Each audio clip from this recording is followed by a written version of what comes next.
Esta semana, en Vaticano, con motivo del primer aniversario de la invasión rusa a Ucrania, repasamos los innumerables llamamientos por la paz del Papa Francisco y todo lo que la Santa Sede ha hecho en Ucrania para ayudar a las víctimas de la guerra. Entrevistamos a un ex diplomático de la Misión Permanente de Observación de la Santa Sede ante las Naciones Unidas en Nueva York para saber cómo la Santa Sede pone a disposición de las Naciones Unidas los siglos de conocimientos acumulados por la Iglesia Católica para ayudarla a promover la paz y la justicia en todo el mundo. Y por último, viajamos a un santuario poco conocido en las colinas de Italia, continuando así con nuestra serie sobre la historia y la devoción a Nuestra Señora del Buen Consejo. Todo esto y mucho más, a continuación, en Vaticano.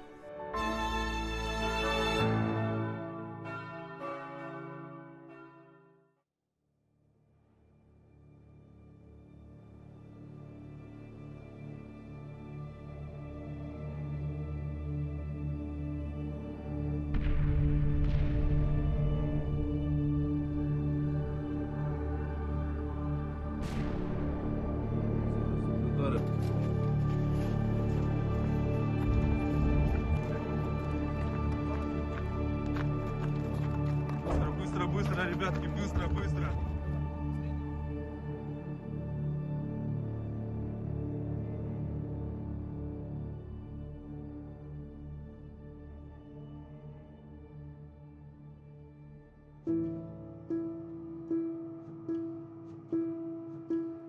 El 24 de febrero, primer aniversario de la invasión rusa de Ucrania, se celebró en Roma una vigilia de oración por las víctimas de la guerra. Entre los fieles, también el cardenal Angelo de Donatis participó en la vigilia junto con el exarca de los católicos ucranianos de rito bizantino en Italia, Monseñor Dionisio Lajkovic.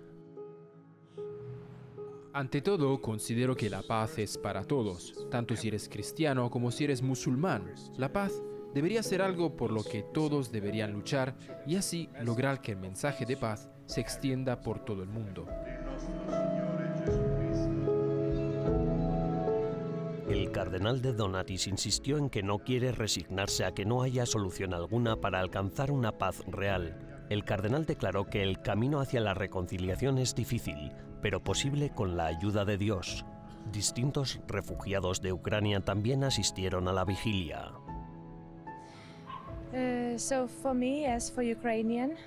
Para mí, como ucraniana, es muy importante percibir que aquí en Roma la gente se preocupa por lo que está pasando en mi país. Es muy importante que no solo vengan ucranianos, sino también gente que piense que es importante apoyar a Ucrania y rezar. Porque aunque a veces sintamos que quizás no podemos hacer mucho por Ucrania, que no conocemos exactamente a la gente de Ucrania, creo que rezar en realidad significa mucho. Y si nos unimos con un mismo objetivo, Dios nos escuchará. De veras funciona. Tengo muchos amigos en el frente y siempre dicen que Dios está presente en la guerra. Él escucha nuestras plegarias, así que me alegra que en Roma podamos reunirnos y pedir a Dios por la paz y la victoria.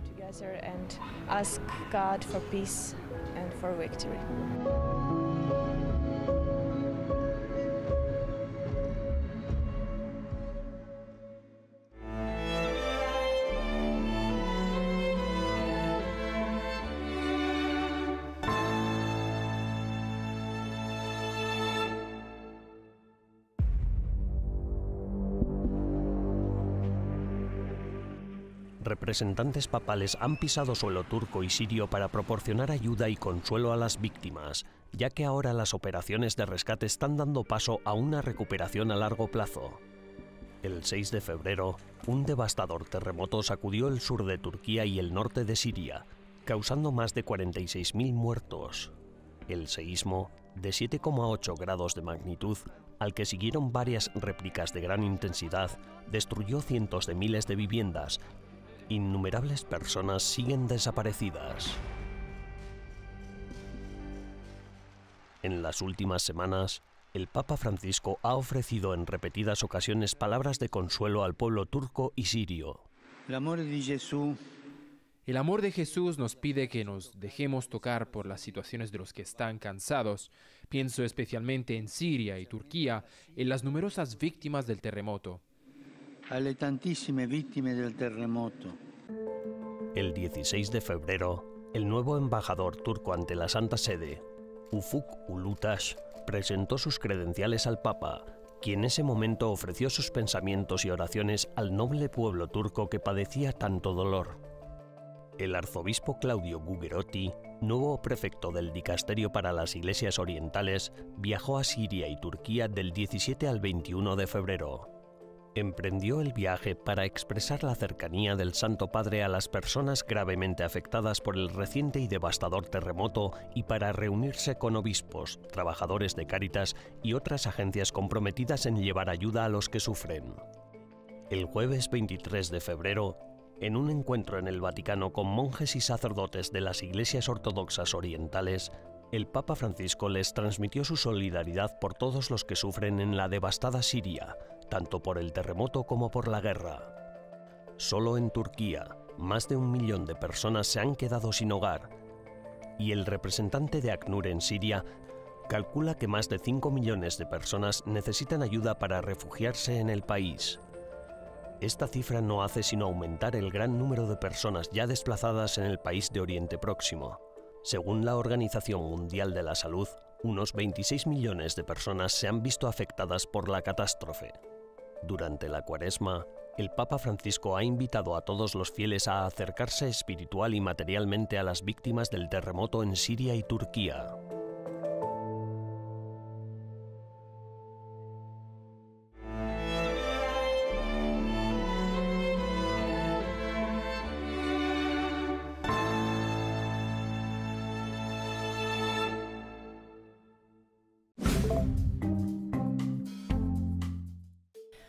Hola y bienvenidos a las novedades del Vaticano de esta semana, las noticias más relevantes del Santo Padre y del Vaticano. El Papa Francisco dedicó la primera semana de Cuaresma a sus ejercicios espirituales. El Vaticano informó de que el Santo Padre había invitado a los cardenales residentes en Roma, así como a los prefectos de dicasterio, a participar de manera personal en el retiro cuaresmal del 26 de febrero al 3 de marzo. El pontífice no tenía citas oficiales en esa semana. En una carta apostólica, el Papa Francisco reafirmó que los bienes y haberes de la Santa Sede son bienes públicos eclesiásticos, no propiedad privada. El documento sobre el derecho inherente de la Santa Sede a adquirir bienes temporales refuerza la centralización de las finanzas de la Santa Sede por parte del Papa. El Santo Padre dijo que los juicios a causa de las graves malversaciones financieras en el Vaticano se han vuelto ineludibles en los últimos años. Dirigiéndose a un grupo de magistrados vaticanos, declaró que los hechos sobre la conducta de los implicados hacen que los juicios sean dolorosamente necesarios. El Vaticano procesa actualmente a 10 personas, entre ellas al cardenal Angelo Becciu, por cargos relacionados con la gestión de las finanzas de la institución. Se espera que el juicio, que comenzó hace casi 2 años, concluya antes de finales de este año. El Papa Francisco, en palabras dirigidas a la Pontificia Academia para la Vida, indicó que la Academia se enfrenta a una enorme tarea a la hora de evaluar la ética de las tecnologías emergentes, como la inteligencia artificial, y la que pretende mejorar la corporalidad humana. El pontífice pidió a la Academia que garantice que el crecimiento científico y tecnológico se armonice responsablemente con los valores de la conciencia. En su discurso, el Papa también advirtió que la tecnología no puede sustituir el contacto humano. El Santo Padre aprobó un milagro que impulsa la causa de canonización de Elisabetta Martínez, monja italiana fundadora de la Congregación de las Hijas de Santa María del Leuca. El milagro consistió en la curación de una niña no nata en Rimini, en Italia. Martínez murió en Roma el 8 de febrero de 1991 y fue declarada venerable sierva de Dios por el Papa Francisco el 13 de octubre de 2021. Gracias por acompañarnos durante las novedades del Vaticano de esta semana. Almudena Martínez Bordiú para EWTN Vaticano.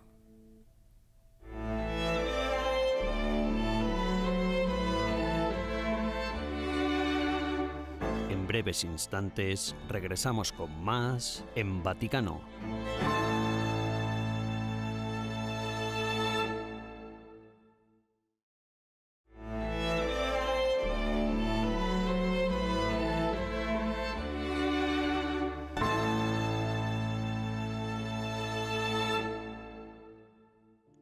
Perdónaci la guerra, Signore. Perdónanos por la guerra, Señor. Signore Jesucristo, Figlio di Dio. Desde el principio de la invasión Rusia a Ucrania, el Papa Francisco ha condenado la guerra, rezando por su fin. Señor Jesús, nacido entre las sombras de las bombas que caen sobre Kiev, ten piedad de Abbi nosotros. pietà di noi. Pero la Iglesia no se ha limitado a la oración y al apoyo espiritual. Siate saldi nella fede. Tanto a nivel diplomático como humanitario, la Santa Sede ha lanzado su propia ofensiva para aliviar la difícil situación del pueblo ucraniano y poner fin a la violencia. Al día siguiente de la invasión, en una ruptura sin precedentes del protocolo diplomático, el Papa Francisco acudió a la embajada rusa ante la Santa Sede para suplicar por la paz. Y a aquella, otras muchas iniciativas le siguieron. La Secretaría de Estado no ha dejado de utilizar a todas sus delegaciones a lo largo del mundo abogando por una solución pacífica al conflicto. Particularmente en estos días en los que vemos muchos conflictos por todas partes, empezando por la guerra en Ucrania, que es motivo de gran preocupación para todos, considero que la diplomacia es un modo de ayudar, de promover y de potenciar la paz.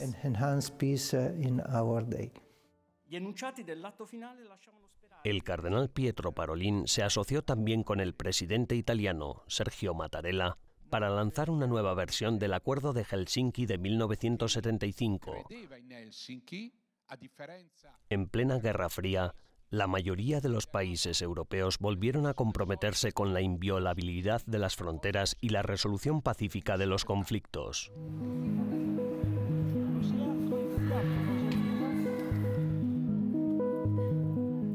La Iglesia también ha prestado ayuda humanitaria. Muchas organizaciones como los Caballeros de Colón, Cáritas o las Obras Misionales Pontificias realizaron diversos llamamientos para ayudar a los refugiados y a los afectados por los bombardeos en el país. In modo particolare, Aunque el Papa Francisco ha expresado en repetidas ocasiones su deseo de ir a Ucrania, siempre ha tenido que enviar en su lugar al limosnero papal, al cardenal Konrad Krajewski. Este ha sido el encargado de entregar la ayuda en nombre del Papa Francisco en las diversas ocasiones que ha viajado a la región devastada por la guerra. Colm Flynn, corresponsal de EWTN Vaticano, ha viajado 2 veces al país para documentar la difícil situación de los que allí se han quedado. A pesar de que era muy difícil seguir trabajando, viviendo, estudiando, etc., decidí que la mejor decisión para mí era continuar con mi vida.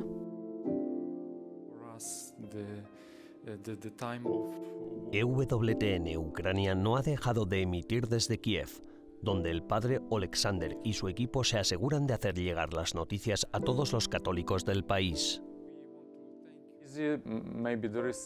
Tal vez haya cierta crispación en el corazón, cierto temor en el corazón de la gente, pero de igual modo tratamos de confiar en que Dios nos ayudará, especialmente durante estos días.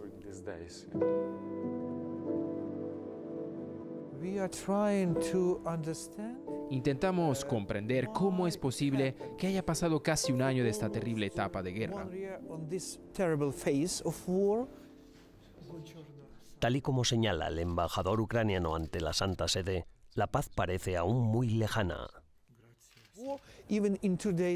Yo no creía que la guerra se fuera a desatar, ni siquiera 2 días antes de que empezara. Me dije, no, es imposible. Desde cualquier punto de vista racional era algo increíblemente irreal, pero acabó sucediendo. Sea como sea, siempre intento responder al desafío y a la posibilidad de restablecer la paz. Creo que de alguna manera todavía no podemos decir exactamente cómo, pero de alguna manera llegará pronto. Realmente lo espero y mucha gente reza por ello.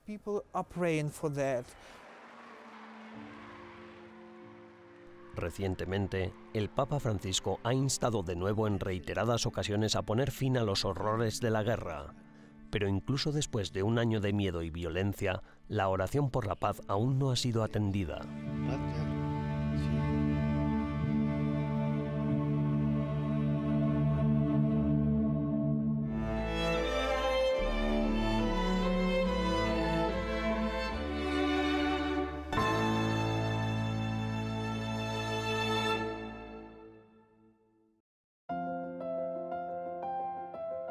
La misión de la Santa Sede ante las Naciones Unidas en Nueva York se centra en comunicar los siglos de experiencia que la Iglesia Católica ha acumulado, así como en poner estos conocimientos a disposición de las Naciones Unidas con la intención de ayudar en la consecución de la paz y la justicia.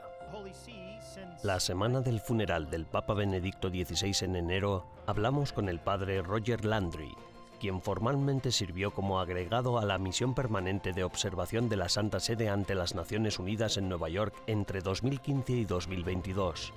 Nos ayudó a entender mejor el particular papel que desempeña la Santa Sede en las Naciones Unidas. Tuve el honor de trabajar en la misión permanente de observación de la Santa Sede de 2015 a 2022. Todas las embajadas que existen en la ONU se llaman misiones. A todas las envían desde sus respectivas capitales, y la Santa Sede, en 2002, habiendo ejercido desde 1964 como misión permanente de observación en la ONU, quiso convertirse en miembro de pleno derecho. Juan Pablo II decidió mantener el estatus de observador para que la neutralidad de la Santa Sede, tratando de ayudar a todo el mundo, pudiera mantenerse con mayor eficacia. Pero la Santa Sede está presente como Estado, no como religión. Y aportamos a los diálogos, a los problemas, a veces incluso a las crisis a las que se enfrenta el mundo, todo nuestro trabajo de 2000 años de doctrina social, junto con la experiencia vivida por los católicos de todo el mundo. Y así, estamos presentes para intentar hacer que se viva la misión de la Iglesia de servir a todas las personas en todas partes. Y padre, y teniendo en cuenta lo que dice respecto a la perspectiva de esos 2000 años de historia continua, y que el Vaticano es pequeño y está para todos, ¿qué hace que eso sea único cuando se sienta a la mesa con estados que se han formado recientemente o que están en conflicto? Considera que cuando la Santa Sede está allí, realmente no estamos allí con objetivos políticos nacionales. La mayoría de los países tienen objetivos que pueden cambiar, por ejemplo, cada vez que cambia un gobierno. Sin embargo, la Santa Sede se maneja con premisas que son milenarias, y así, cuando aportamos esas premisas a los debates, reconocen que estamos tratando de llegar al corazón de la justicia, más que a la ventaja nacional particular. Y eso siempre es una ayuda. La segunda es que algunas personas bromean diciendo que las Naciones Unidas de la Santa Sede son el tercer país más grande después de China en la India, porque básicamente representamos a 1.300 millones de católicos de todo el mundo, y esa experiencia global influye también en el servicio que podemos prestar a la comunidad. Cuando Pablo VI llegó en 1965, comparó el trabajo de la Santa Sede y de la Iglesia Católica con el trabajo de las Naciones Unidas, diciendo que las Naciones Unidas son católicas, pues están tratando de servir a todas las personas en todas partes, al igual que la Iglesia había estado haciendo desde hace 1945 años. Y, si puedo preguntar, ¿cómo se percibe que la Santa Sede se involucre en algo diplomático? La Santa Sede siempre ha estado involucrada en las discusiones reales, porque aunque fuéramos simplemente observadores permanentes, solo teníamos 3 limitaciones a nuestra labor, y ninguna era que no pudiéramos negociar. Siempre hemos sido muy activos. Más o menos unos 30 países participan regularmente en las negociaciones, y nosotros aportamos lo que nos gusta llamar la luz de la doctrina social católica a la oscuridad a la que se enfrentan las Naciones Unidas. Y cuando lo hacemos, en no pocas ocasiones logramos ejercer de pacificadores. Por ejemplo, cuando hay países que no se hablan entre sí, o cuando hay regiones que compiten entre sí en lugar de cooperar. Ahí podemos aportar toda nuestra experiencia en esto de jugar al twister mundial. Tenemos partes integrantes y todos los continentes del planeta, y podemos aportar esa experiencia y esa perspectiva para ayudar al mundo a trascender los intereses nacionales y llegar a lo que llamaríamos el bien común internacional. Padre Landry, muchas gracias por acompañarnos hoy. Ha sido un placer compartir este tiempo contigo, Ben.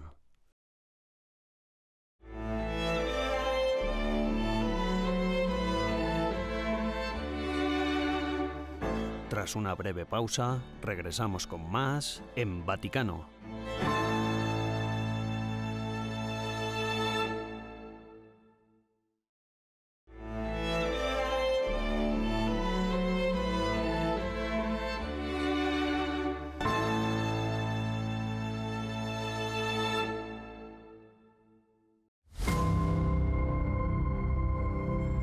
La La semana pasada visitamos el santuario Madre del Buen Consejo en la localidad italiana de Genazzano, al sur de Roma. Es el hogar de la emblemática imagen de Nuestra Señora del Buen Consejo y lugar de peregrinación de innumerables santos y papas a lo largo de los siglos. Todos acuden allá a pedir consejo a la Santísima Virgen María. María, ¿qué consejo puede dar? ¿Qué consejo puede dar María más que el que sigamos a su Hijo Jesús? Porque ese es el papel de María, llevarnos a Jesús, porque Él es la salvación, Él es nuestra salvación, Él es nuestra redención. Lui la nostra redenzione.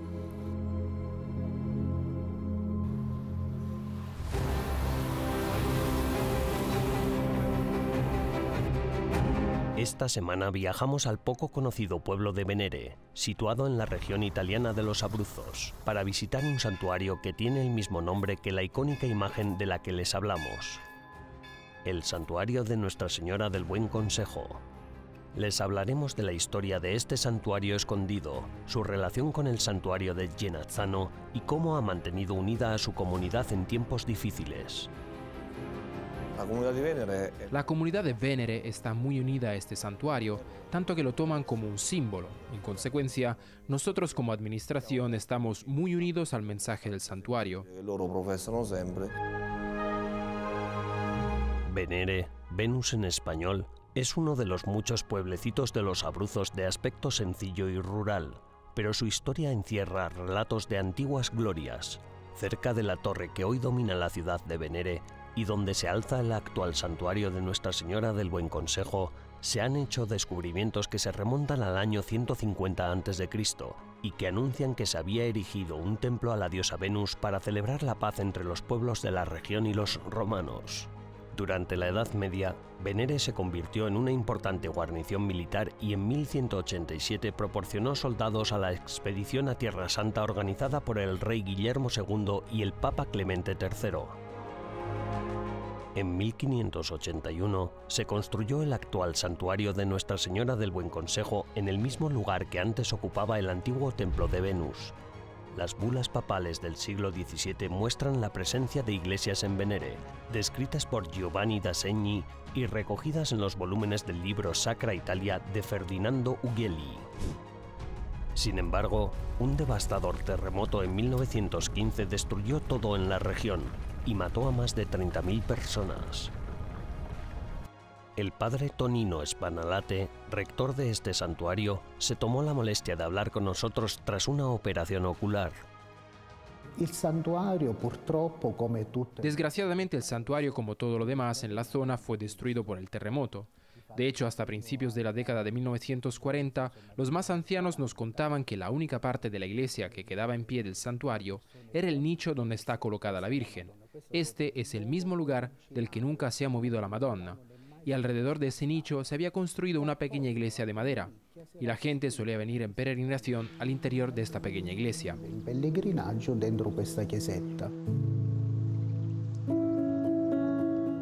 Tras su reconstrucción en 1949, el pequeño santuario volvió a ser un referente religioso muy sentido y destino de constantes peregrinaciones debido a la tradición oral que afirma que muchas mujeres embarazadas e innumerables niños se salvaron y curaron bajo la protección de Nuestra Señora del Buen Consejo.